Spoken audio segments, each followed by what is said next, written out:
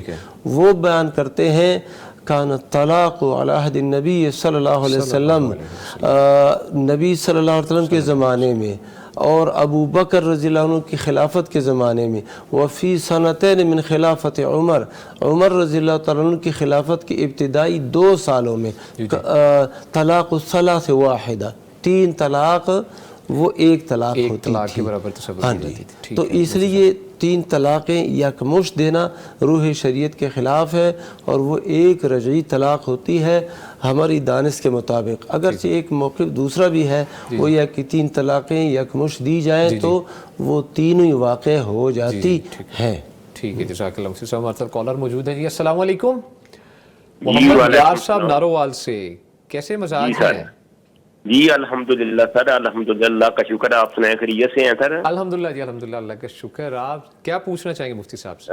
سر میں نا یہ ریکویسٹ کرنی ہے کہ مسجد میں جس میں جمعہ ہم فرض جمعہ پڑھتے ہیں اس کے مطلب کون سے کوائف مسجد میں خصوصیت پائی جانی چاہیے ضروری جو ہے؟ اچھا اچھا، کسی بھی مسجد میں جمعہ پڑھنے کے لیے اس مسجد کی وہ خصوصیات کیا ہونی چاہیے؟ کیا سر ہونی چاہیے مطلب کہ اذان جماعت وغیرہ کا مطلب ہے کہ کتنے کم از کم آدمی ہونے چاہیے. دوسرا سر جو قبرستان میں والدین کی قبروں میں جاتے ہیں ادھر قرآن پڑھنا جائز؟ ٹھیک ہے. جزاک اللہ، شکریہ کال کرنے کے لیے مفتی نعمان فاروقی صاحب. مفتی صاحب سوال ہے آپ کو. جی اچھا جی جی میں جواب دے. اچھا آپ دینا چاہتے ہیں؟ ٹھیک ہے ٹھیک ہے. مجھے سوال کی سمجھ نہیں آئی مجھے. ہاں جی، سوال ان کا یہ تھا کہ جمعے کی نماز کے لیے مسجد کے لیے کیا شرائط ہے، کیا قواعد ہے، مسجد کیسے ہونی چاہیے، کون سی مسجد میں آپ ایسی مسجد وہ چاہ رہے ہیں کہ کوئی مسجد ہے کہ کوئی آدمیوں کی تعداد کتنی ہونی ہے، کوئی بھی شرائط ہے بیان فرمائیں. جی اس میں اصل میں ایسا ہے کہ نبی کریم صلی اللہ علیہ وسلم نے تو ایسی کوئی حد بندی نہیں فرمائی کہ جس میں ایسا ہو کہ اتنے تعداد ہو تو پھر ہم جمعہ پڑھیں اس. ٹھیک ہے. لیکن یہ ہے کہ جو قریبی مسجد ہے اس کو ترجیح دینی چاہیے. سیدنا ابن عمر رضی اللہ تعالیٰ نے ایک شخص کو دیکھا کہ وہ نماز کے وقت کہیں اور جا رہا تھا تو اس سے کہا کہ یہ، تو انہوں نے پھر کہا کہ اس کا زیادہ حق ہے تم یہاں پہ نماز پڑھو. یعنی کرنا ایسے چاہیے کہ ہر مسجد میں جیسے نبی صلی اللہ علیہ وسلم نے فرمایا نا کہ محلوں میں مسجدیں بنائی جائیں تو وہاں پہ آج جمعے کا اہتمام ہونا چاہیے. ٹھیک ہے. یعنی اس کو اس لیے نہ چھوڑیں کہ یہ مسجد ہے صرف جمعے کا چھوٹی مسجد ہے یہاں پر لوگ کم ہوتے ہیں، اہتمام کم ہوتا ہے. آج دین سکھانے کی بہت زیادہ ضرورت ہے، لوگ دین سے دور ہو رہے ہیں تو ان کو جتنا آپ قریبی طور پہ پرووائڈ کریں گے یہ چیزیں اتنا اچھا ہے، ایزی ٹو ایکسیس کتنا ہوگا. نبی صلی اللہ علیہ وسلم آپ دیکھیے کہ جب قباء میں آپ نے 14 دن قیام کیا نا، اس کے بعد جب آپ مدینہ وسط میں جانے لگے، مدینہ شہر میں، یعنی قباء اس وقت باہر ایک بستی تھی، اب وہ مدینہ کے اندر ہی ہے. تو آپ صلی اللہ علیہ وسلم جا رہے تھے رستے میں، جمعے کا جب وقت ہوا تو آپ نے رستے میں جمعہ پڑھایا اور آج وہاں پہ مسجد جمعہ موجود ہے باقاعدہ. اللہ اکبر. تو یعنی اتنا بھی آپ نے وہ خیال رکھا، حالانکہ اس وقت ظاہر ہے آپ ابھی رستے میں تھے تو آپ نے ایسا کیا. اس کا مطلب ہے جمعے کا اہتمام کرنا چاہیے. پھر جمعے کے لیے جتنی احادیث مبارکہ ہیں کہ جمعہ چھوڑو نہ ایسا، تو اس کا مطلب ہے ہمیں اس جمعے کو برقرار رکھنے کے لیے، اس کی رونق کو بڑھانے کے لیے ہمیں محلے کی سطح پر بھی ایسا اہتمام ضرور کرنا چاہیے، کیونکہ جتنی دور مسجد ہوتی ہے اتنی دور جانا جو ہے نا وہ مشکل ہو جاتا ہے. ٹھیک ہے جی ٹھیک ہے. مفتی صاحب جزاک اللہ. ایک اور کالر موجود ہے جی. السلام علیکم.